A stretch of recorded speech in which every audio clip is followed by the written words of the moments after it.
اللہ تعالیٰ کے پاک نام سے اپنے سبق کا آغاز کرتے ہیں۔ پارہ نمبر 2 ہے، سورہ البقرہ، آیت نمبر 191۔ ارشاد باری تعالیٰ ہے، وَاقْتُلُوهُمْ حَيْثُ ثَقِفْتُمُوهُمْ وَأَخْرِجُوهُمْ مِنْ حَيْثُ أَخْرَجُوكُمْ وَالْفِتْنَةُ أَشَدُّ مِنَ الْقَتْلِ وَلَا تُقَاتِلُوهُمْ عِنْدَ الْمَسْجِدِ الْحَرَامِ حَتَّى يُقَاتِلُوكُمْ فِيهِ فَإِنْ قَاتَلُوكُمْ فَاقْتُلُوهُمْ كَذَلِكَ جَزَاءُ الْكَافِرِينَ۔ لفظی ترجمہ ہے، وَاقْتُلُوهُمْ، اور تم سب قتل کرو انہیں، حیثو جہاں بھی، ثقفتموہم تم سب پاؤ ان کو، وَأَخْرِجُوهُمْ اور تم سب نکال دو انہیں، من حیثو جہاں سے، اخراجکم ان سب نے نکالا تمہیں، والفتنۃ اور فتنہ، اشد زیادہ سخت ہے، من القتل قتل سے، ولا تقاتلوہم اور نہ تم سب لڑو ان سے، عند المسجد الحرامی مسجد حرام کے پاس، حتیٰ یہاں تک کہ یقاتلوکم وہ سب لڑیں تم سے، فیہ اس میں، فَإِن پھر اگر قاتلوکم وہ سب لڑیں تم سے، فَاقْتُلُوهُمْ تو تم سب قتل کرو انہیں، کذالک اسی طرح، جزاء سزا ہے، الکافرین کافروں کی۔ با محاورہ ترجمہ ہے، اور انہیں قتل کرو جہاں بھی تم ان کو پاؤ، اور انہیں بھی نکال دو جہاں سے انہوں نے تمہیں نکالا ہے، اور فتنہ قتل سے بھی زیادہ سخت ہے، اور تم مسجد حرام کے پاس ان سے نہ لڑو یہاں تک کہ وہ اس میں تم سے لڑیں، پھر اگر وہ تم سے لڑیں تو تم انہیں قتل کرو، کافروں کی ایسی ہی سزا ہے۔ پچھلی آیت مبارکہ میں ہم نے پڑھا تھا کہ اللہ تعالیٰ نے فرمایا کہ اللہ کی راہ میں تم ان سے لڑو جو تم سے لڑتے ہیں، مگر زیادتی نہ کرو۔ یہاں اس آیت مبارکہ میں اللہ فرماتے ہیں، اور انہیں قتل کرو جہاں بھی تم ان کو پاؤ، اور انہیں بھی نکال دو جہاں سے انہوں نے تمہیں نکالا ہے۔ اس کا مفہوم یہ ہے کہ مکہ میں مسلمان چونکہ کمزور اور منتشر تھے، اس لیے کفار یعنی مشرکین کے ساتھ ان کا قتال ممنوع تھا، مگر ہجرت کے بعد مسلمانوں کی ساری قوت مدینے میں جمع ہو گئی تو پھر ان کو جہاد کی اجازت دے دی گئی، اور فرما دیا گیا، وَاقْتُلُوهُمْ حَيْثُ ثَقِفْتُمُوهُمْ، یعنی جہاں بھی پاؤ ان کو قتل کرو، یعنی ان کو قتل کرنے کی جہاں بھی تمہیں قدرت حاصل ہو، تمہیں موقع ملے تو انہیں قتل کر دو۔ یہاں یہ بات بھی ضرور ذہن میں رکھنی چاہیے کہ یہ کفار کے خلاف ہر وقت اور دائمی جہاد ہے، یہاں تک کہ وہ کفر چھوڑ کر اسلام قبول کر لیں۔ پھر فرمایا، وَأَخْرِجُوهُمْ مِنْ حَيْثُ أَخْرَجُكُمْ، اور انہیں بھی نکال دو جہاں سے انہوں نے تمہیں نکالا ہے۔ اللہ تعالیٰ نے حکم دیا ہے کہ مشرکین کو وہاں سے نکال دو جہاں سے انہوں نے تمہیں نکالا ہے، یعنی مکہ سے، کیونکہ انہوں نے تمہارے اسلام لانے کی وجہ سے تمہیں مکہ سے نکالا تھا، تو تم بھی ان کو ان کے مشرک ہونے اور مشرک رہنے کی وجہ سے مکہ سے نکال دو، یعنی یہ عدلے کا بدلہ ہے، اور یقیناً یہ اللہ تعالیٰ کا عادلانہ حکم ہے۔ پھر فرمایا، وَالْفِتْنَةُ أَشَدُّ مِنَ الْقَتْلِ، اور فتنہ قتل سے بھی زیادہ سخت ہے۔ فتنے کا لفظ عربی زبان میں بڑے وسیع مفہوم اور کئی معنوں میں استعمال ہوتا ہے، مثلا مشرکین مکہ کا بیت اللہ کا متولی ہونا اور بیت اللہ میں بت رکھنا، مسلمانوں کو بیت اللہ میں نماز ادا کرنے حتیٰ کہ داخل ہونے سے بھی روکنا، یہ سب فتنے کے کام ہیں۔ اسی طرح اللہ کے ساتھ شرک کرنا، کفر کرنا، یہ بھی فتنہ ہے۔ اسی طرح اسلام لانے کی وجہ سے کسی کو ہراساں کیا جائے، دباؤ میں رکھا جائے، تشدد کیا جائے، یہ سب فتنہ ہے، یا ایسے حالات پیدا کر دیے جائیں کہ لوگ گمراہ ہو جائیں، جیسے آج کل بے حیائی پھیلا کر مسلمانوں کے اخلاق خراب کرنے کی جو کوشش کی جا رہی ہے، اور مسلمانوں کو اسلامی زندگی سے دور رکھنے کی جو کوشش کی جا رہی ہے، یہ آج کا سب سے بڑا فتنہ ہے۔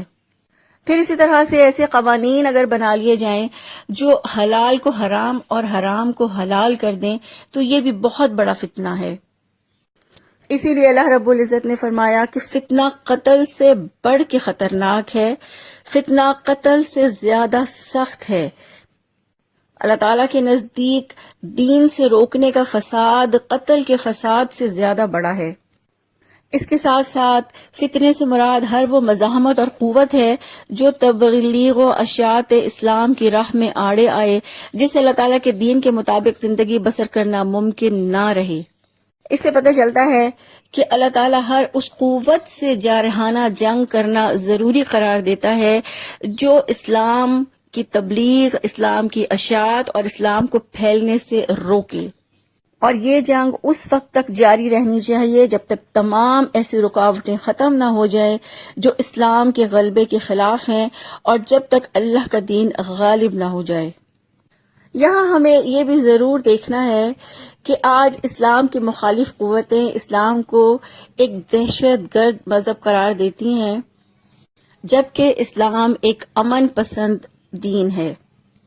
تو ہمیں یہ بھی ضرور دیکھنا چاہیے کہ اسلام میں کن صورتوں میں جنگ کے حالات پیدا ہوتے ہیں، کیونکہ اسلام کبھی بھی دنیاوی اور ذاتی مفادات کے لیے جنگ کی اجازت نہیں دیتا۔ تو کچھ ایسی وجوہات کو دیکھتے ہیں جس میں جنگ کا جواز بنتا ہے۔ سب سے پہلے کہ اپنے جان و مال کی حفاظت کے لیے مدافعانہ جنگ، جس میں سرحدوں کی حفاظت بھی شامل ہے۔ اس کے بعد کسی علاقے کے مظلوم مسلمان جب امداد کے لیے پکاریں اور وہاں انہیں شرعی حکام کی تعمیل میں رکاوٹ پیش آ رہی ہو تو اس وقت جنگ کا جواز بنتا ہے۔ اسی طرح اگر کوئی قوم معاہدے کی خلاف ورزی کرے، عہد شکنی کرے یا سفیر کو قتل کر دے تو یہ تمام باتیں بھی دراصل جنگ کا الٹیمیٹم ہوتی ہیں۔ انہی مقاصد کے لیے رسول اللہ صلی اللہ علیہ وآلہ وسلم کے دور میں بھی جنگیں لڑی گئیں، اور یہ سب فتنے ہی کی مختلف شکلیں ہیں، اور اس میں کوئی ایک شک بھی ایسی نہیں ہے جسے ہم دنیاوی مفاد کی جنگ کہہ سکیں۔ اسی طرح اسلام نے جنگ کرنے کے کچھ اصول بھی بتائے ہیں کہ اگر جنگ کرنا بہت ضروری ہو تو وہاں یہ حکم نہیں ہے کہ جاتے ہی جنگ شروع کر دو، بلکہ حکم یہ ہے کہ دشمن پر 3 شرطیں پیش کرو۔ پہلی شرط یہ کہ تم مسلمان بن جاؤ اور ہمارے بھائی بن کے اپنا علاقہ اور اپنی حکومت اپنے پاس رکھو۔ دوسری شرط یہ کہ اسلام دشمنی چھوڑ دو اور اپنی مذہبی آزادی بحال رکھو اور اطاعت گزاری کی علامت اور دفاعی اخراجات کے طور پر جزیہ ادا کرو، یعنی اقلیت بن کے رہو۔ اور اگر یہ شرائط منظور نہ ہو تو پھر تیسری اور آخری صورت جنگ کی ہے۔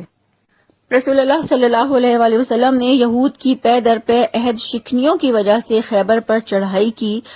تو حضرت علی رضی اللہ عنہ کو جھنڈا دے کر فرمایا کہ اگر تمہاری تبلیغ سے ایک آدمی بھی اسلام لے آئے تو وہ تمہارے لیے سرخ اونٹوں سے بہتر ہے۔ تو اس سے ہمیں پتہ چلتا ہے کہ مسلمانوں کی جنگ کا مقصد نہ تو حکومت یا سلطنت لینا ہے، نہ ہی لوٹ مار کرنا ہے، بلکہ اسلام تو یہ کہتا ہے کہ لوگ اپنی رضا اور رغبت سے اسلام لائیں، اور اگر یہ نہیں کر سکتے تو پھر کم از کم اسلام دشمنی چھوڑ دیں، اور اگر یہ بھی نہیں کر سکتے تو پھر آخری چارہ کار کے طور پر جنگ کی اجازت دی گئی ہے کہ ایسے بد عہد اور ہٹ دھرم قسم کے لوگوں سے جنگ کرو۔ پھر فرمایا وَلَا تُقَاتِلُوهُمْ عِنْدَ الْمَسْجِدِ الْحَرَامِ، اور تم مسجد حرام کے پاس ان سے نہ لڑو حَتَّى يُقَاتِلُوكُمْ فِيهِ، یہاں تک کہ وہ اس میں تم سے لڑیں۔ اس آیت مبارکہ میں اللہ رب العزت نے واضح فرما دیا ہے کہ حرم میں جنگ نہ کرنے کا حکم اس وقت تک ہے جب تک مشرک تم سے جنگ نہ کریں۔ اگر وہ تم سے حرم میں جنگ کریں تو پھر تم بھی انہیں مارو، کیونکہ کافروں کا یہی بدلہ ہے۔ اللہ رب العزت نے مسجد حرام کے قریب جنگ کرنے سے اس لیے روکا ہے کہ مسجد حرام کو دارالامان قرار دے دیا گیا ہے، اور اللہ کے رسول صلی اللہ علیہ وآلہ وسلم نے فرمایا کہ اللہ تعالیٰ نے اس شہر کو آسمان اور زمین کی پیدائش کے دن سے ہی حرام قرار دے دیا ہے، لہٰذا یہ اللہ تعالیٰ کی حرمت پر قیامت تک قائم ہے۔ بس میرے لیے ایک دن تھوڑی دیر کے لیے حلال کیا گیا تھا، پھر اس کی حرمت حسب سابق لوٹ آئی، لہٰذا نہ اس کا درخت کاٹا جائے نہ اس کی گھاس اکھیڑی جائے، اور اگر کوئی میرے جہاد کی وجہ سے اس میں جواز جنگ کا قائل ہو تو اسے کہہ دو کہ اللہ نے اپنے رسول صلی اللہ علیہ وآلہ وسلم کو یہ اجازت دی تھی، تمہیں نہیں دی۔ تو اس سے ہمیں پتہ چلتا ہے کہ حرم میں اپنی مدافعت کے لیے، اپنے بچاؤ کے لیے جنگ کا جواز بنتا ہے، یعنی جنگ کرنے میں پہل نہ کریں، لیکن اگر مشرکین تم سے لڑیں حرم میں تو پھر تم بھی لڑو۔ آیت نمبر 192 ہے فَإِنِ انْتَهُوا فَإِنَّ اللَّهَ غَفُورٌ رَحِيمٌ۔ لفظی ترجمہ ہے فَإِن، پھر اگر، انتہو وہ سب باز آ جائیں، فَإِنَّ اللَّهَ تو بے شک اللہ تعالیٰ غفور بخشنے والا، رحیم بہت رحم کرنے والا ہے۔ با محاورہ ترجمہ ہے پھر اگر وہ باز آ جائیں تو اللہ تعالیٰ بےحد بخشنے والا، رحم کرنے والا ہے۔ یہاں باز آ جانے سے مراد جنگ بندی ہے کہ اگر مشرکین مسلمانوں پر تشدد سے باز آ جائیں، جنگ کرنے سے باز آ جائیں، کفر اور شرک سے باز آ جائیں اور اپنے گناہوں کی معافی مانگیں تو ایسے کفار اور مشرک پر اللہ تعالیٰ مہربان ہو سکتا ہے، یعنی ایسے کفار اور مشرک اللہ کی رحمت اور مغفرت کے مستحق صرف اسی صورت میں ہو سکتے ہیں کہ اگر وہ کفر اور شرک چھوڑ دیں، مسلمانوں پر ظلم کردہ چھوڑ دیں، اپنے سابقہ گناہوں کی معافی مانگ لیں۔ تو اس آیت مبارکہ سے ہمیں پتہ چلتا ہے کہ اللہ تعالیٰ نے جنگ بندی کی صورت میں مغفرت اور رحمت کا وعدہ کیا ہے۔ اس سے بھی معلوم ہوتا ہے کہ اللہ تعالیٰ انسانوں کو سلامتی اور رحمت کی طرف بلاتا ہے۔ اللہ تعالیٰ سے دعا ہے کہ اللہ تعالیٰ ہمیں اپنے احکامات کو بہترین طریقے سے سمجھنے کی، ان پر عمل کرنے اور آگے پہنچانے کی توفیق عطا فرما دیں، آمین۔ سبحانک اللہم و بحمدک، نشہد ان لا الہ الا انت، نستغفرک و نتوب الیک۔ السلام علیکم ورحمۃ اللہ وبرکاتہ۔